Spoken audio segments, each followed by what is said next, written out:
জামিয়া সালাফের যে 4টি শাখা আছে, 4টি শাখার সবচেয়ে বড় বৈশিষ্ট্য হচ্ছে উন্মুক্ত খোলা মাঠ।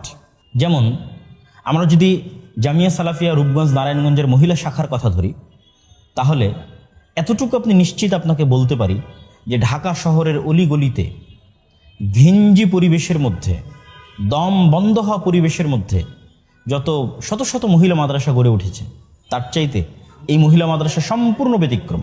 এখানে 30 বিঘা জায়গার উপর ঢাকার নিকটে, অত্যন্ত নিকটে, পূর্বাচল আন্তর্জাতিক বাণিজ্য মেলার পাশেই 30 বিঘা জমির উপর বাংলাদেশের সর্ববৃহৎ মহিলা মাদ্রাসা, যেখানে মেয়েরা দিনের জ্ঞান অর্জন করার পাশাপাশি খোলামেলা পরিবেশে খেলাধুলা করতে পারবে, দৌড়াদৌড়ি করতে পারবে এবং জ্ঞান অর্জন করতে পারবে, পাশাপাশি প্রাকৃতিক মনোরম পরিবেশে জীবনযাপন করতে পারবে।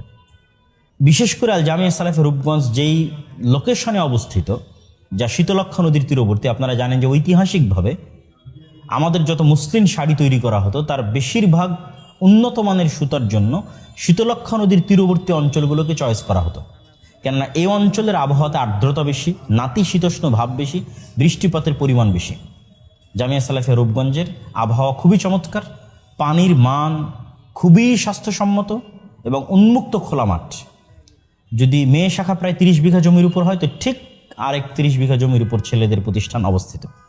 ছেলেদের প্রতিষ্ঠান আমরা এখন অবকাঠামোগত সেরকম কোনো উন্নয়ন জামিয়া সালাফের রূপগঞ্জে করতে পারিনি। এখানে এখনও টিন শেডেই ছাত্ররা অবস্থান করতেছে। তবে এটি আমাদের সালাফদের স্মৃতিকে জাগরিত করে। আমাদের সালাফেরা গাছের নিচেও জ্ঞান অর্জন করতেন। তবে আমাদের শিক্ষার মানে কোনো কম্প্রোমাইজ নাই, আলহামদুলিল্লাহ। তবে অচিরে এখানে অবকাঠামোগত কার্যক্রম শুরু হচ্ছে, মসজিদের বেসমেন্ট ঢালাই সম্পূর্ণ। অচিরেই আরেকটি আবাসিক ভবন এই জানুয়ারি ফেব্রুয়ারি থেকে আমাদের এই রূপগঞ্জ শাখায় আবাসিক ভবনের কার্যক্রম শুরু হবে ইনশাল্লাহ।